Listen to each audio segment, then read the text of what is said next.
the result. What did you make of the performance? Yeah, pleased. Obviously pleased with getting a win, and I thought,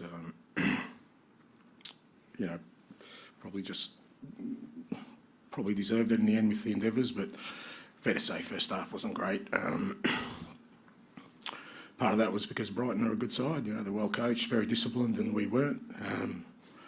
We just took a few liberties with our football and our effort, our work rate. There was a lot of things that we kind of been really good at this year. We just didn't do in the first half. I thought the second half was obviously a lot better. Makes it difficult when you're chasing the game because the opposition are always capable of catching you on the on the break. But I thought for the most part we handled it well, and I guess pleasing that we kind of had guys who could come on and make an impact for the game, and I thought that happened. Obviously, how important is that for you now to just have these options to be able to turn to and change matches? Yeah, very important. I said, I think the beginning of the year, fair to say, we won a few games late because of that, and we have that capability now, putting guys on who can make an impact, and I thought they did today, but it also keeps guys on their toes if they're not performing, and gives me some options. Go ahead. And just how much did the team draw on the last game at Brentford when you're in a similar position, 1-0 down, to keep going and get the goals? Yeah, look, I don't question the guys' sort of character and mentality. We've done that a number of times this year, but like I said, I was really disappointed with the way we went about it first half, and you can't get away from that. And we've got to this point because of certain things we do, and I was disappointed we went away from that. But you can't question the character. Like the response was positive. It's very easy in that kind of scenario to sort of go in your shell or feel sorry for yourself, but I've never felt that with this group. I think they always respond in the right way when sort of given that sort of guidance, and I felt they took it on board in the second half, and it made a difference to the game. And now you've got all of your players back, building some momentum. You see a strong end to the season. Well, it should be, and I said the press conference that we've got that platform, but you still got to do it, and maybe we're guilty of that. Maybe we thought we'd just roll out there today because we've got a strong squad and things that happen, but there's opposition out there, and like I said, Brighton are a good side, and we didn't have the right mindset, and it doesn't matter what kind of players you got, what kind of squad you got. If you go away from the important things that get you to where you are, then it kind of becomes meaningless. So,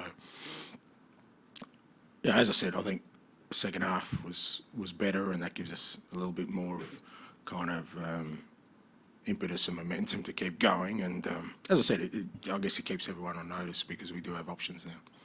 There's been a little bit of talk lately about the late goals you conceded. I think that's 8 points. You've now won with goals in the 90 minutes. Does that sort of show why you want the team to play the way they're doing to keep that? Yeah, look, it's I wasn't trying to be flippant the other day, but it is. If you look at all my teams historically, they've always done that because kind of the way we approach it is that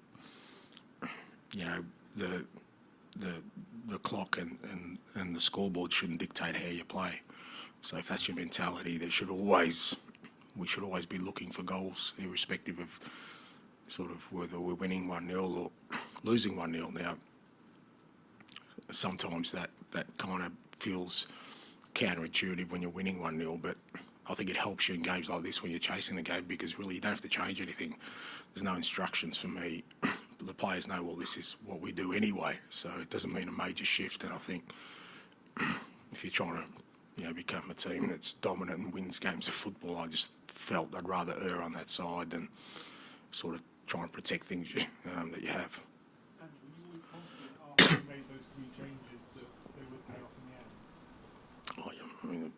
I'm not really sure what confident. I was putting on some good players and guys who can make an impact. But again, they've got to do that, and especially in that sort of midfield front third, we've been pretty limited lately in terms of what we can do, just to give us a little bit more energy, because obviously, like I said, Brighton were doing well, but they're working really hard to stay in the game, and you know they're going to get tired. And then the fact that we could bring on at least 2 attacking players who are going to be a threat, and you know it maybe looks simple, but you know that ball that Sonny plays, you know that's a world-class player who in a clutch moment finds the right pass. You can't do that if you can't bring him on if it's somebody else, you know. And even Brendan getting on the far post, we worked really hard with him to do that. So, you know, it's not about confidence. I feel like, you know, with the squad we have for today and hopefully moving forward, is that, you know, we do have that ability, irrespective of where the game's at, to finish games strong. Rachel? Were there any fresh injury concerns? No, I don't think so. I mean, Destiny went off, but I'm not sure if it was cramp, but everyone else was okay as far as I know. Sorry. Rachel? You've got Sonny back after a lot of games. Was there any worries about fatigue for him, or was it always your intention to bring him on in the second half?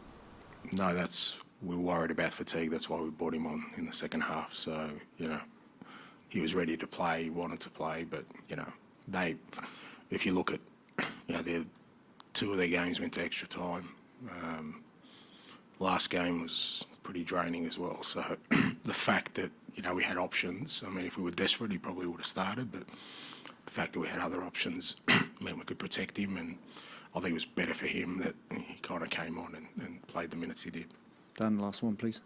Andrew, come to expect it from Sonny, but after the disappointment he had at the Asia Cup and with very limited time, as you say, to deliver it at the moment you need it, and that's what a captain's all about. Yeah, and look, maybe the nation he plays for works against him, but I think he's a world-class player. You look at his record in the Premier League, the toughest league in the world, and you know his goal contributions, irrespective of how the team's gone through the time he's been here, have always been right up there.